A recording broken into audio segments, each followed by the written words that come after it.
Assalamualaikum warahmatullahi wabarakatuh.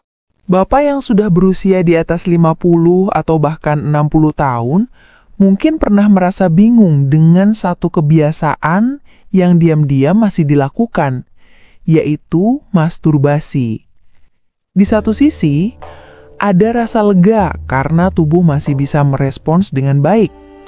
Tetapi di sisi lain, sering muncul pertanyaan, apakah ini wajar di usia saya sekarang? Apakah berbahaya atau justru bisa membantu kesehatan? Siap untuk lanjut? Pertanyaan-pertanyaan ini wajar sekali, tapi sayangnya masih jarang dibicarakan secara terbuka. Banyak pria memilih diam karena merasa topiknya tabu atau takut dianggap tidak normal. Padahal, faktanya, tidak sedikit pria di usia matang yang masih melakukannya.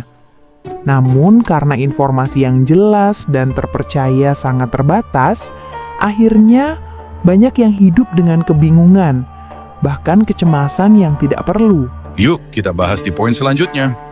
Tidak ada kebiasaan yang 100% tanpa risiko, termasuk masturbasi. Masturbasi justru bisa menimbulkan masalah kesehatan. Padahal keduanya bisa menimbulkan masalah. Misalnya kalau hanya mengandalkan masturbasi tanpa pernah membina keintiman dengan pasangan, lama-lama bisa memunculkan rasa kesepian dan isolasi. Atau kalau selalu dilakukan dengan pola yang sama, tubuh bisa kehilangan kepekaan saat berhubungan nyata. Bahkan beberapa keluhan medis seperti nyeri panggul, mati rasa di area genital, hingga gangguan ereksi seringkali berawal dari kebiasaan yang kurang sehat ini. Karena itu, penting sekali mengetahui sekaligus sisi buruknya. Ingat, tujuan kita bukan melarang, tapi membantu Anda menjalani kehidupan yang sehat, penuh vitalitas, dan tetap berkualitas meski usia bertambah. Yuk, kita lanjut yang mungkin akan mengejutkan kamu. Ada juga resiko yang perlu bapak-bapak waspadai, apalagi di usia matang. Pertama, desensitisasi.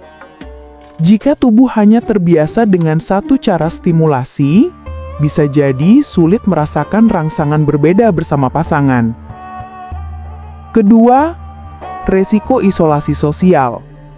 Jika masturbasi dijadikan pengganti hubungan nyata, lama-lama bisa membuat Anda menjauh dari pasangan atau bahkan merasa kesepian. Ketiga, luka mikro pada kulit. Jika dilakukan terlalu kasar atau tanpa pelumas, kulit bisa lecet dan memicu infeksi. Keempat, saraf tertekan akibat postur yang salah. Misalnya duduk di kursi keras terlalu lama, hingga menimbulkan mati rasa atau nyeri panggul. Dan ini benar-benar bikin kamu penasaran. Mari kita lanjutkan. Kelima, menutupi masalah disfungsi ereksi. Ada pria yang hanya bisa ereksi saat masturbasi, tapi tidak saat bersama pasangan. Ini bisa menjadi tanda awal penyakit jantung, diabetes, atau gangguan hormon. Keenam, muncul perasaan bersalah atau malu. Norma budaya atau agama yang ketat sering membuat pria merasa berdosa, dan ini bisa berdampak buruk pada kesehatan mental. Yuk, lanjut ke poin berikutnya. Ketujuh, jadi pelarian emosional. Jika setiap stres, marah, atau bosan selalu dilampiaskan dengan masturbasi, lama-lama jadi kebiasaan yang tidak sehat. Kedelapan, kongesti panggul. Jika terlalu sering ejakulasi dalam waktu yang singkat, bisa timbul rasa berat di testis. Kesembilan, ketergantungan pada pornografi ekstrim, yang bisa memutus hubungan dari realita dan menciptakan ekspektasi tidak sehat. Dan yang ke-10, penurunan sementara kualitas sperma. Ini penting bagi yang masih ingin punya anak. Jangan sampai kebiasaan ini mengganggu aktivitas sehari-hari, kesehatan fisik, atau hubungan emosional dengan pasangan. Jika ada keluhan yang mengkhawatirkan, jangan ragu untuk berkonsultasi ke dokter.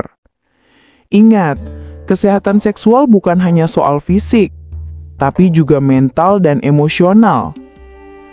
Ada satu kesimpulan penting, tapi kalau berlebihan atau jadi pelarian dari masalah, justru bisa membawa dampak negatif. Ingin menekankan bahwa kesehatan seksual adalah bagian dari kesehatan menyeluruh.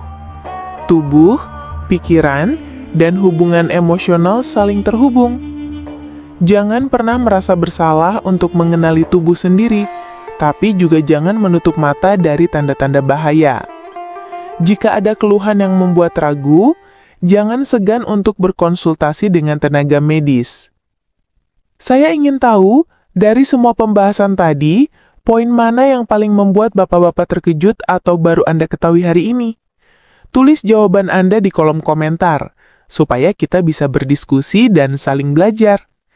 Dan tentu saja, kalau menurut Anda video ini bermanfaat, silahkan klik tombol suka dan nyalakan lonceng notifikasi agar tidak ketinggalan topik kesehatan menarik berikutnya. Tetap semangat menjaga kesehatan, jaga diri baik-baik, dan sampai jumpa di video berikutnya.